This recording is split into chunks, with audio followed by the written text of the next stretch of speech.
ಇನ್ನು ಉಪಚುನಾವಣೆಯಲ್ಲಿ ಪ್ರಚಾರಕ್ಕೆ ಬರಲಿಲ್ಲ ಅನ್ನುವಂಥ ಗುರುತರವಾದಂಥ ಆರೋಪ ಹೈಕಮಾಂಡ್ ಅಂಗಳಕ್ಕೆ ಜಮೀರ್ ಮೇಲಿನ ಆರೋಪದ ಕೇಸ್ ಹೋಗಿದೆ.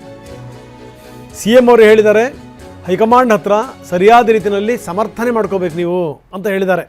ಇದಾದಮೇಲೆ ಜಮೀರ್ ಅಹಮದ್ ಖಾನ್ ಪರಮೇಶ್ವರ್ ಜೊತೆ ಮಾತಾಡಿದರು, ದಿನೇಶ್ ಗುಂಡೂರಾವ್ ಜೊತೆಗೂ ಕೂಡ ಚರ್ಚೆ ಮಾಡಿದ್ದಾರೆ.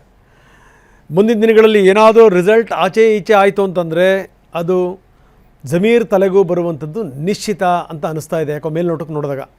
ಬನ್ನಿ, ಪ್ರಸನ್ನ ನಮ್ಮ ಜೊತೆಗೆ ಈಗ ನೇರ ಸಂಪರ್ಕದಲ್ಲಿದ್ದಾರೆ. ಪ್ರಸನ್ನ, ನಾವು ನೋಡ್ತಾ ಇದ್ದೀವಿ, ನಾನೇನಲ್ಲಿ ಮಜಾ ಮಾಡೋಕ್ಕೆ ಹೋಗಿರಲಿಲ್ಲ ಕೇರಳದಲ್ಲಿ, ವೇಣುಗೋಪಾಲ್ ಕರೆದಿದ್ದರು, ಹೀಗಾಗಿ ನಾನು ಸ್ಟಾರ್ ಕ್ಯಾಂಪೇನರ್ ಆಗಿ ಹೋಗಿದ್ದೆ. ಆದರೆ ನನ್ನ ಮೇಲೆ ಈ ರೀತಿ ಗುರುತರವಾದಂಥ ಆರೋಪ ಬಂದಿದೆ ಅನ್ನುವಂಥದ್ದು ಇವರ ಬೇಸರ.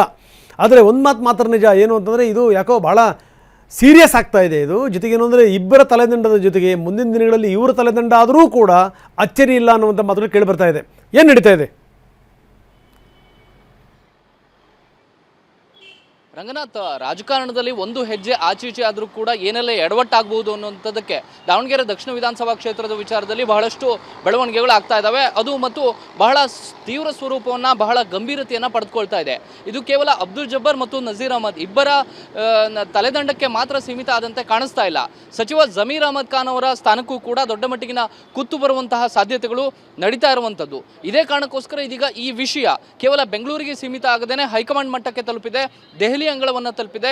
ದೆಹಲಿಯಲ್ಲಿ ಈ ವಿಚಾರ ಮುಕ್ತವಾಗಿ ಬಗೆಹರಿಯುತ್ತಾ ಇಲ್ವಾ ಅನ್ನುವಂಥದ್ದು ಈಗ ಸದ್ಯಕ್ಕೆ ಇರುವಂಥ ಕುತೂಹಲ.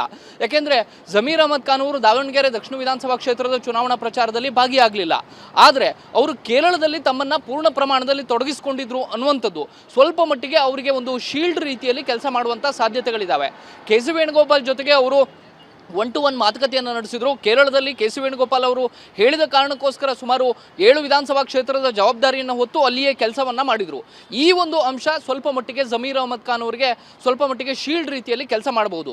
ಇನ್ನುಳಿದಂತೆ ಅವರ ಮೇಲೆ ಬಂದಂತಹ ಗುರುತರವಾದಂತಹ ಆಪಾದನೆಗಳ ಹಿನ್ನೆಲೆಯಲ್ಲಿ ಇದೀಗ ದೊಡ್ಡ ಮಟ್ಟಿಗಿನ ಸಂಚಲನ ಕಾಂಗ್ರೆಸ್ನಲ್ಲಿ ಸೃಷ್ಟಿಯಾಗಿದೆ.